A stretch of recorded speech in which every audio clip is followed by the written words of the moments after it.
Hey guys, welcome back to the channel. A lot of you guys in my last video requested a video on what to eat when you have gastritis or any other stomach issue. So I've comprised some of my favorite go-tos. Something to know about this video is that these are very quick and easy options. I'm not a gourmet chef, I'm not whipping these meals up. It's not taking me a lot of time. These are very quick, like an on the go. Another thing to know is that I'm not a doctor, so all these are recommendations. That's what worked for me. By all means, if you have questions, please refer to your doctor.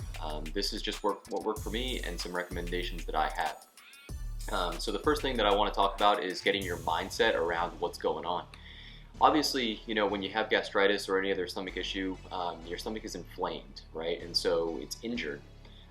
So I'll use the analogy when you're playing football. If you pull your hamstring, you're not going to go out and play the next week, right?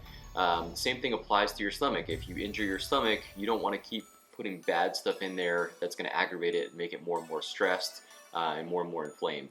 So that's kind of the mentality to keep. Another thing too is, when you're looking at foods to eat, think as bland as possible, right? So you don't want things that are acidic, like chocolate or tomato sauce or anything like that that's really going to aggravate it. I will say that in order to fully heal myself, I went gluten-free and dairy-free. You don't have to do that, but it's what helped me and what I've read in a lot of articles that were helping other people. So if you're interested in doing that, I would recommend it. A lot of what I have on the table is gluten and dairy-free. Since I've recovered from gastritis, I've gone vegetarian, so I don't eat meat at all. But while I was fully healing myself, I was eating meat. So I was eating chicken, turkey, and lean ground beef, and I'll explain why in a minute. So you don't need to fully go off meat if you don't want to, but I would stay away from the things that are harder to digest, like steaks and really high-fat concentration meat. I'll put a picture right here on things not to eat or to stay away from. And now I'm just going to jump into exactly what I eat on a regular basis, and I did this for about 3 to 4 months. Consistently and very strict. You're probably going to lose some weight just because you're eating more healthy and not putting a bunch of garbage in your mouth. So just be prepared. You will lose some weight. If you're going to the gym, you're probably going to look great in about 3 months.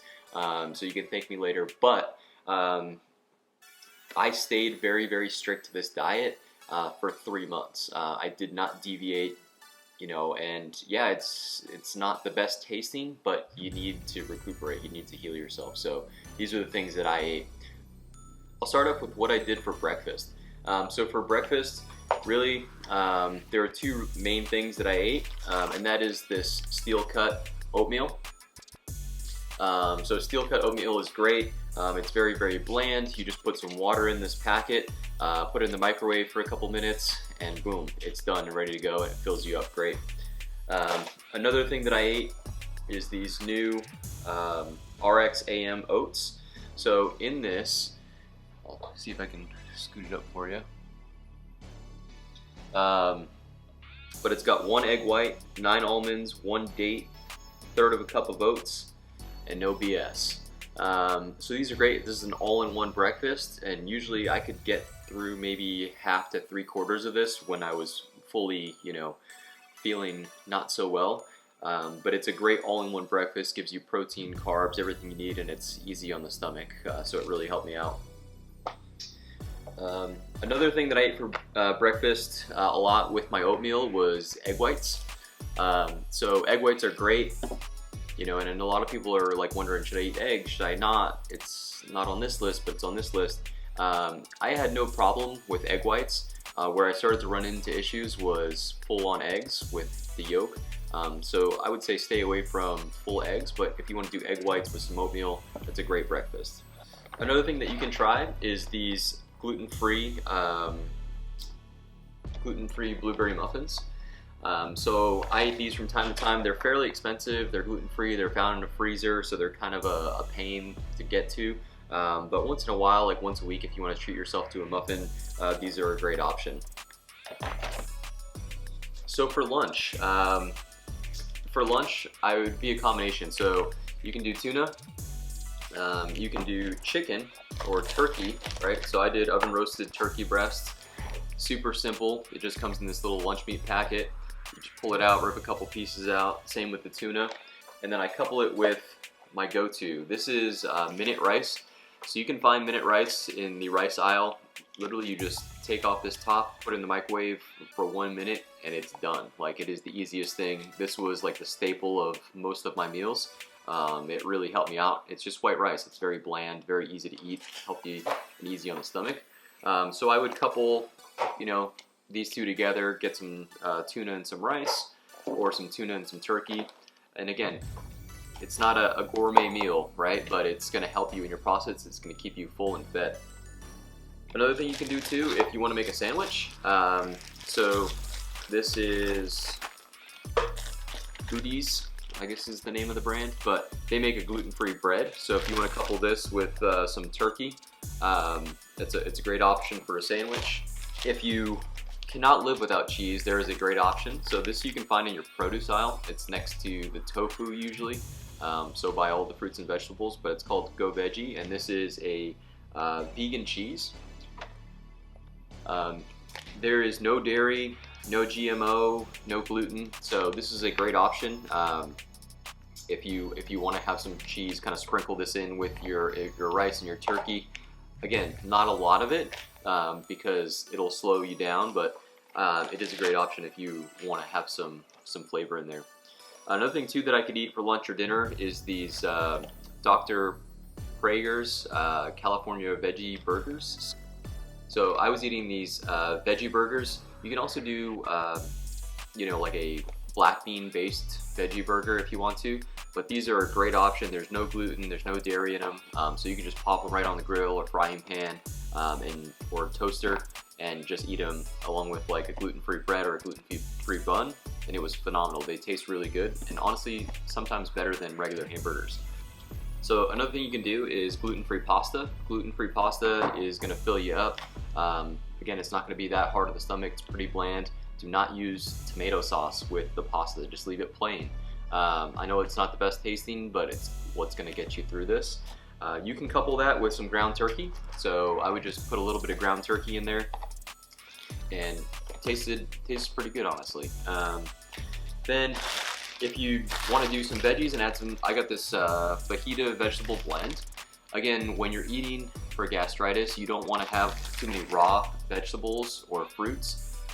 It's just not easy on the stomach. So what I would do is throw these in the frying pan and make sure that they were cooked, and then I had no issues. I would couple this with some ground turkey. You can couple this with some chicken. And speaking of chicken, chicken is an awesome additive. Since I'm not eating meat right now, I don't have it on the table, but if you throw chicken in a crock pot and slowly cook it, it is a phenomenal way to couple that with some rice or even some pasta and just have meals for days.